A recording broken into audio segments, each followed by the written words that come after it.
భారత రాష్ట్ర సమితిలో అంతర్గత సంక్షోభం ముదురుతోంది. అంతర్గత విషయాలు అంతర్గతంగానే మాట్లాడుకోవాలని కేటీఆర్ తన సోదరి కవితకు పరోక్షంగా కౌంటర్ ఇచ్చారు.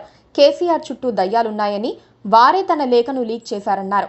ఆ కోవట్టుల్ని పక్కన పెట్టి పార్టీని నడిపించుకోవాలని అన్నారు. ఈ అంశంపై కేటీఆర్ మాట్లాడారు. పార్టీలో రేవంత్ రెడ్డి కోవట్టులు ఉంటే ఉండవచ్చని, సరైన సమయంలో బయటపడతారని చెప్పుకొచ్చారు. కేటీఆర్ మాటల్లో చాలా స్పష్టంగా కవితే రేవంత్ రెడ్డి కోవట్టు కావచ్చన్నట్లుగా మాట్లాడారు. ఎందుకంటే కాంగ్రెస్ వాదనకు దగ్గరగా కవిత రాసిన లేఖలో అంశాలున్నాయి. కవిత అమెరికాలో ఉన్న సమయంలో 2 వారాల కిందట కేసీఆర్కు రాసిన లేఖ వెలుగులోకి వచ్చింది. అందులో బీజేపీకి దగ్గరయ్యే ప్రయత్నాలను ఖండించారు. దీంతో బీజేపీ నేతలు వరుసగా తెరపైకొచ్చారు. రేవంత్ రెడ్డి వదిలిన బాణం కవిత అనే ఆరోపణలు ప్రారంభించారు. మరో షర్మిల అవుతుందని అన్నారు. తాను అరెస్ట్ కావడానికి బీజేపీ కారణమని కవిత గట్టిగా భావిస్తూ ఉండటంతో ఏ రకంగానూ ఆ పార్టీతో సన్నిహిత సంబంధాలు ఉండకూడదని కోరుకుంటున్నారు. అందుకే బీజేపీ నేతలు ఆమెను కాంగ్రెస్ ఘాటన కట్టారు. కవిత లేఖ వెనక ఖచ్చితంగా రేవంత్ ఉన్నారని మహేశ్వర్ రెడ్డి, రఘునందన్ రావు లాంటి వారు ఆరోపిస్తున్నారు. కేసీఆర్ చుట్టూ ఉన్నవారిలో కేటీఆర్, సంతోష్ రావు, హరీష్ రావు మాత్రమే కుటుంబ సభ్యులు. కేసీఆర్ వ్యవహారాలను చాలా దగ్గర నుంచి చాలా కాలంగా చూసుకుంటున్నది సంతోష్ రావు.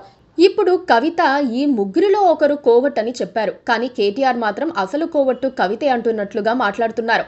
కారణం ఏదైనా భారత రాష్ట్ర సమితిలో కోవట్టెవరో తేలేదాకా ఈ రచ్చ కొనసాగే అవకాశాలున్నాయి. ఈ మొత్తం అంశంలో కేసీఆర్ అభిప్రాయం ఇంకా బయటకు రాలేదు.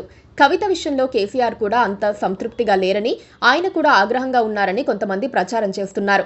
దీనికి కారణాలు చెబుతున్నారు. కవిత అమెరికా నుంచి వచ్చే సమయంలో ఎయిర్పోర్ట్లో స్వాగత కార్యక్రమాల్లో చాలా తేడా కనిపించింది.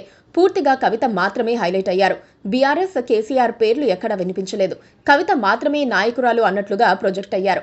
ఇదంతా సొంత పార్టీ సన్నాహాల్లో భాగంగానే అని కేసీఆర్, కేటీఆర్ అనుమానిస్తున్నారని కొన్ని వర్గాలు చెబుతున్నాయి. అయితే కవిత అంత ధైర్యంగా ఎందుకు బయటకొస్తారు? సొంత పార్టీని కాదని ఎందుకు రేవంత్తో కలిసి ఈ రాజకీయం చేస్తారన్నది అంతు చిక్కని ప్రశ్న. అలాంటి దానికి అవకాశమే ఉండకపోవచ్చని అంటున్నారు. కవిత అభిప్రాయాలను కేసీఆర్ గౌరవించే అవకాశాలు ఎక్కువగా ఉంటాయి. కేసీఆర్ కవిత విషయంలో ఎలాంటి అభిప్రాయానికి వస్తారన్న దానిపై తదుపరి పరిణామాలు ఉండబోతున్నాయి. కవితకు ప్రాధాన్యం పెంచితే ఓ రకమైన పరిణామాలు, పెంచకపోతే మరో రకమైన పరిణామాలు ఉండవచ్చు. మొత్తానికి బీఆర్ఎస్ రాజకీయం మాత్రం ఎవ్వరూ ఊహించని విధంగా మారటం ఖాయమని అనుకోవచ్చు. Please subscribe to KTV Telugu. KTV Telugu. KTV Telugu channel.